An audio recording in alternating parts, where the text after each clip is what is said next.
So SandLand was interesting, but I wish it had more.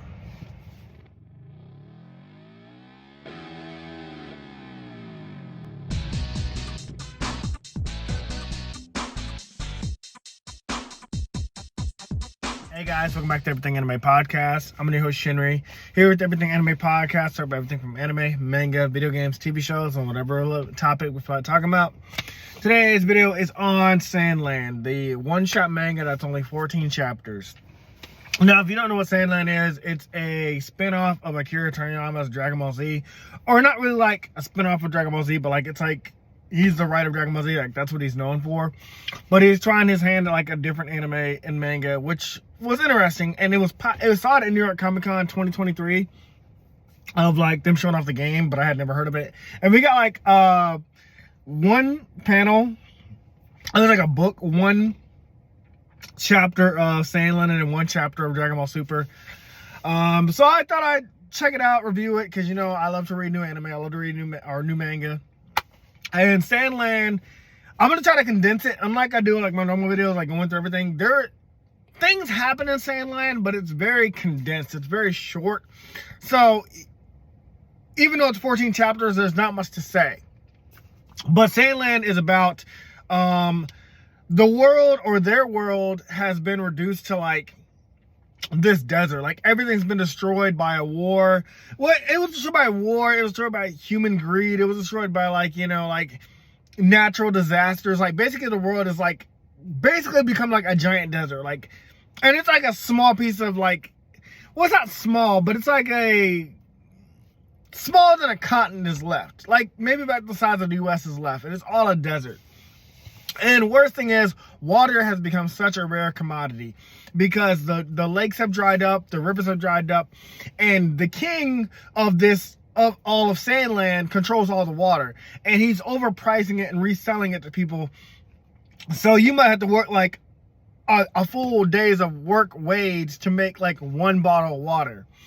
And so we get like this personality of this demon. I'm going to cut their names down to like simpler because like it's actually biblical demon names, but I'm going to call the main character Bees, which is short for, you know, and his father is Lucy, which I'm just going to call Lucy. He's the king of hell. I just don't feel comfortable using their full names. It's just weird to me, like saying them out loud over and over again.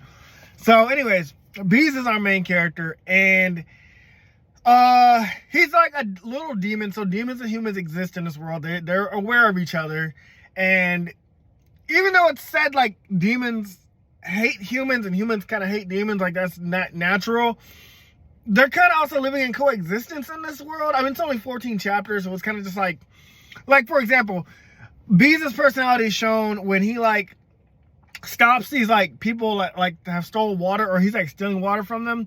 And he gets like a water bottle for himself. He like manages to get a water bottle. And before he drinks it, he sees like this kid, like this little kid. And like the kid's obviously thirsty because water's like a huge like wanted commodity. And he gives the water bottle to the kid, and the kid's thankful. And he's basically like, you know, thinking like, oh, this kid needs it more than me. And I thought that was interesting. It was a cool way to like introduce our main character, especially with him being a demon, but a good guy. And we also meet Thief, who is an older demon. He doesn't really have any sort of powers or abilities like Bees. Bees does have power. We're going to get to that later. But he doesn't seem to, I mean, he might have super strength. Like he mentions like he can lift up a tank or something in one of the chapters, but that's the most he could do.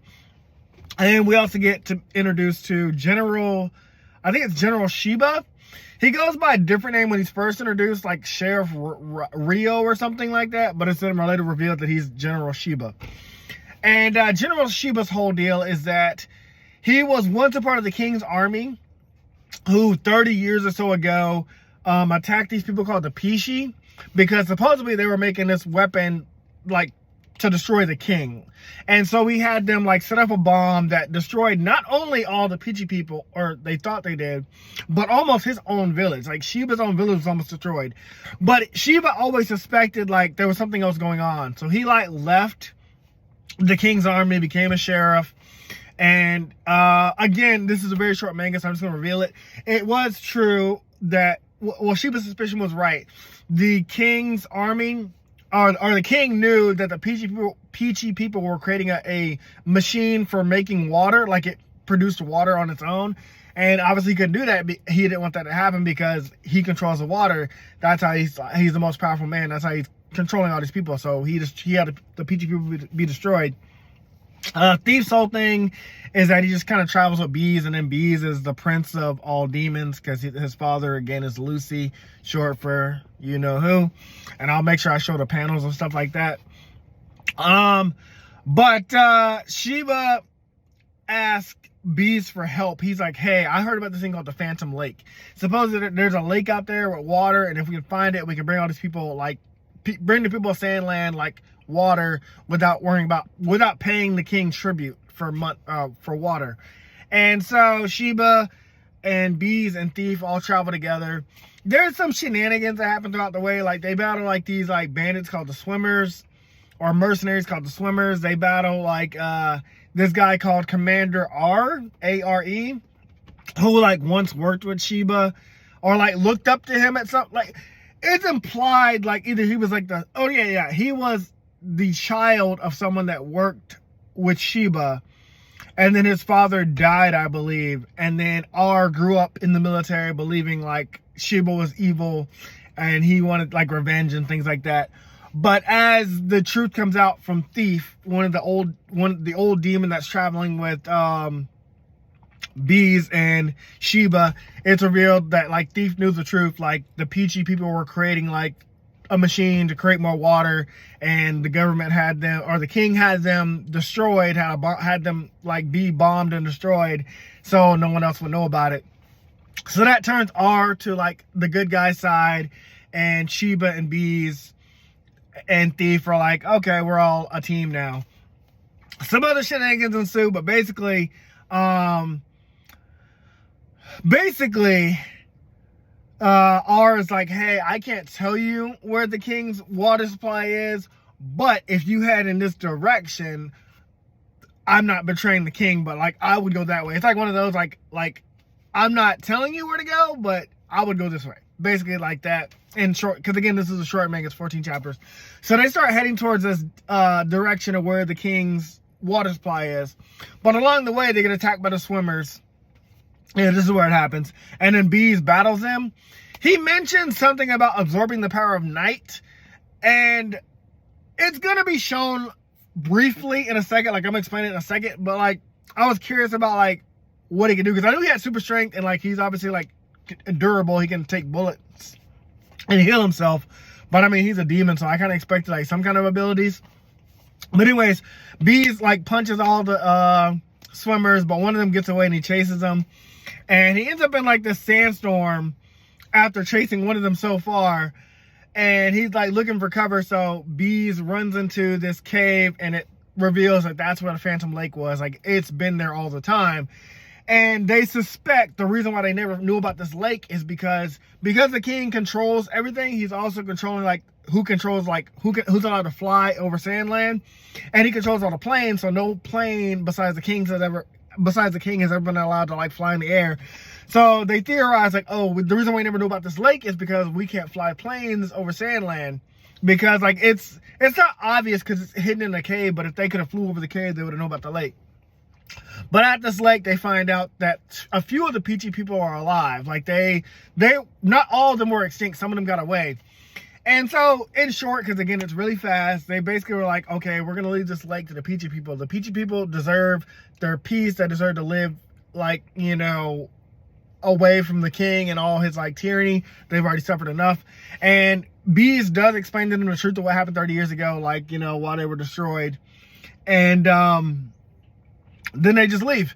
And they start heading off in the direction of the king's water supply. Well, the king's water supply is a dam. So the reason why water isn't spreading around through the rivers throughout SandLand is because the king's built a dam and the dam's blocking everything. So they try to attack the dam and they're doing damage to it. And that's when this guy named Commander Zoo, again, this is very short. So, and some of it's not important. So I'm just kind of getting to the main beats. Commander Zoo comes and he's like, he knows about Bees because like when they fought Commander R earlier, he learned like that Shiba was traveling with two demons, Thief Thief, the old man demon, and then Bees, the prince of demons. So he brings out this guy called Insect Man. And Insect Man is supposed to be like a foil to demons. Like, he's supposed to be like the counter to like demons. Like, that's the humans that's like their weapon for demons. And so Insect Man is fighting Bees, and at first he's whooping his butt. And I'm still wondering in my head at that point, like, what about the power of night? Like, he brought that up. And so Bees finally does do it, and he takes on like this. It's in manga, so I don't know how it looks in like live action or on the game, but he goes like in what I'm calling a Super Saiyan form. I'm only using that because, again, this was created by Akiri Toriyama, so I'm gonna call it like Super Bees form. And he starts beating Insect Man really badly, and and there's this really cool panel. Let me not forget about this. There's a really cool panel like where like energy is flowing off of him, like, you know, like the way he draws these lines look like energy, like from like in Dragon Ball Z, like when somebody's powering up, like how like the wind and stuff is blowing. That looks really cool. But because Insect Man is losing, Commander Zoo basically has like Insect Man explode, and you think it kills Bees, which I knew it didn't, but that's what he thought would happen. And it turns out like Bees is alive. He just got knocked out of that form. So I was kind of disappointed with that, because I was like, that was very short-lived. Like, I mean, it looked cool in the panel, but like, I wish we got to see more of it. But anyways, Insect Man's now dead, and Commander Zoo's left, and he tries to like attack Sheba and Thief, but before he can, he gets attacked by Commander R, who again switched sides after learning that his father didn't die in vain, and that the king lied about like the Peachy people. So he protects them. And then Commander Zoo's taken care of, so now all that's left is the dam, and they all attack the dam, and that's when the swimmers come back, and they attack the dam as well, and so water flows back into SandLand. And long story short, because again, this is a short manga, 14 chapters, one-shot manga. Long story short, water's returned to SandLand, and the people can now get water freely. And the way that the king gets found out, like the resolve for that, is that Commander R does an announcement throughout like all the SandLand. He's like, hey, look, the water is returning to the rivers, so if you're in the riverbanks, get out of it, because you'll get swept away by the water. And the king, he lied about the Peachy people. They were actually developing, they were peaceful people. They were developing water technology to make their own water, to like, you know, basically, again, once again, we don't have to pay tribute to the king. So the king is going to be dethroned. It's not shown on panel. And then in the end, Sheba, Bees, and Thief all travel together. And that's it. I mean, literally, that's it. Just like one cool fight scene against Insect Man, between Bees and Insect Man. A couple other random fights, which really is just Bees punching like Commander Zoo's army. And, well, he didn't, Commander Zoo's army, and then punching the swimmers and just showing that he's durable, he can heal. And then the other panels were Sheba showing like he wasn't a bad guy. At one point, she was like, he has this like gun that he says has no bullets in it. And then later, cause like there's one part where I think like there's like a human trying to attack them or steal something from them, and Sheba threatens him with a gun. And then Thief is like, why didn't you shoot him? And Sheba lies and says there's no bullets in here. And then later when Commander Zoo attacks, he starts firing the gun and starts shooting bullets, and Thief's like, I thought you said there was no bullets. And she was like, oh, I just didn't trust you then. So, and you also can, that's like one thing I like about Sheba, like you get a little bit of personality, his personality there. And you get a little bit of his personality later whenever Commander R's army attacks, he like, make sure they're okay. Like he doesn't like, he makes sure like if he attacks, like there's no damage to them. He makes sure their men are okay. That's kind of also why Commander R turned sides, like turned to a good guy. Thief is just an old man that like knew about the Peachy people. He doesn't really do anything significant in the whole story. And then Bee's father, the king of demons, Lucy, he doesn't do anything either. So again, very short. Overall thoughts were, I do wish I got to see more, especially of like Super Bees. I wish I got to see more of like the world. I do think it was like, for a short manga, the world was kind of explained pretty well. Why like SandLand is the only thing left, because natural disasters, war, you know, human greed destroyed the world. That makes sense, because that we literally do that all the time. We destroy ourselves and we destroy the world around us. The water being a commodity made sense because the king dried up the lakes and stuff like that. And I thought that was kind of unique because you live in a desert. So yeah, you know, you can't survive off, you can die from dehydration or like lack of water. So that made sense for that world. And then seeing B's personality from the first chapter, like, you know, he gets that water bottle, but he sees a boy like obviously thirsty, and he gives a water bottle to the kid. And, you know, humans and demons living together and being aware of each other. All that was pretty much established in the first chapter. So for a short manga and a one shot, he did establish his world pretty fast.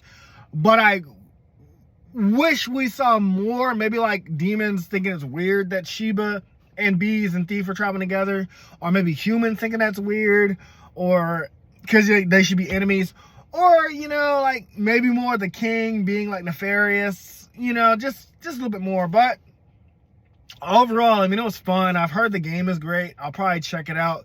I really wish Blockbuster and, you know, game rental places were a thing, because some games aren't worth paying full price for, like Kakarot. Like, no offense to no Dragon Ball Z fans. I didn't like Kakarot. I didn't like DBZ Fighters, and I'm a Dragon Ball Z fan. I'm not even getting Naruto to Boruto connections just because it's the same.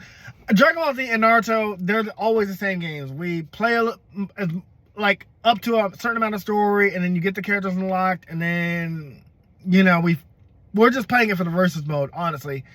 So, and the graphics are never as good as they should be, especially like 20 years later, because Ninja, I'm going on a tangent, sorry. Well, I'm gonna finish my tangent. Clash of Ninja series was great for the time. What was that thing called? Naruto Ninja Revolution, whatever the ones were on PS2 early, those were great. And then the first early PS3, PS4 games are great. But at this point, I'm like, you might as well update the graphics. Like, make it actually worth that kind of money. Because I'm like, $70 for a new Naruto game that's just basically a rehash of the story once again. And I'm just going to buy it for the versus mode, which I have Naruto Clash of Ninja Storm 4, or whatever it's called. Whatever the last one was before this. The Storm 4, I have that, so I'm like, this doesn't feel like buying it just because the Boruto characters are on it.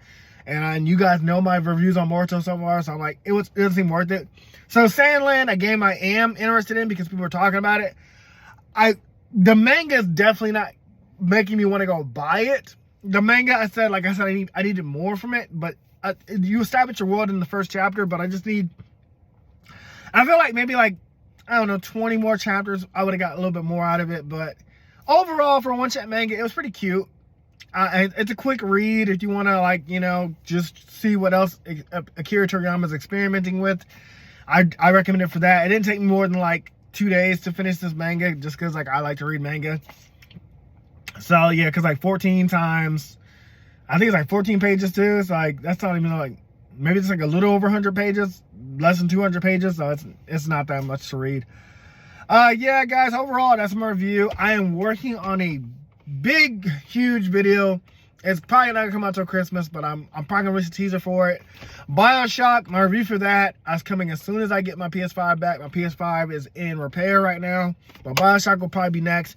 The big video I have is coming, and it's gonna be amazing, trust me. Until then, guys, we'll go into the sponsor, and I'll see you guys next time. Hey guys, this video was sponsored by me, the author of the Shinry series, the Chronicles of Wayne, and Monsterverse. So I figured I'd do this outro a little bit different by showing you guys what you guys will be checking out. So, the Shinry series starts with Book 1, Shobu Samurai Project Aryoku. 10 years after the death of his parents, Shobu Samurai returns home, seeking vengeance, but instead faces the choice to save his home from shadow creatures, blood beasts, and an organization once thought dead. Shinry's Shobu Samurai starts at $9.99. And if you love anime, manga, Naruto, One Piece, Bleach, Yu Yu Hakusho, Fairy Tail, Shaman King, Rave Master, Zatch Bell, anything like that, the Shinry series is definitely the series for you. You'll definitely want to check it out. The Sword of Light is probably the thickest one so far. And then these books are 2. This is Enter the Dread Zone Tournament. And the series original ending, Arado, the Legendary Conjuring Master. So, and I'll show you guys some of the covers. Really proud of all of these. But I hope you guys check it out. If you don't like that, I also have the current published books for the Chronicles of Wayne, Love Be Damned, Cotton Candy, full moons, fabled lovers, accursed virgins bite. If you go where monsters dance, red will reign over your house. Love be damned.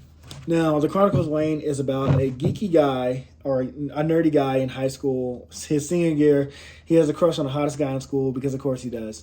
He's only got one best friend, and her name is Barb. Well, the hottest guy in school turns out to be a werewolf. And to make the story more interesting, he bites Wayne and turns Wayne into the first ever wolfman in the last 10 years. And because of that, it was also a sacred law that wolfmen should never be created.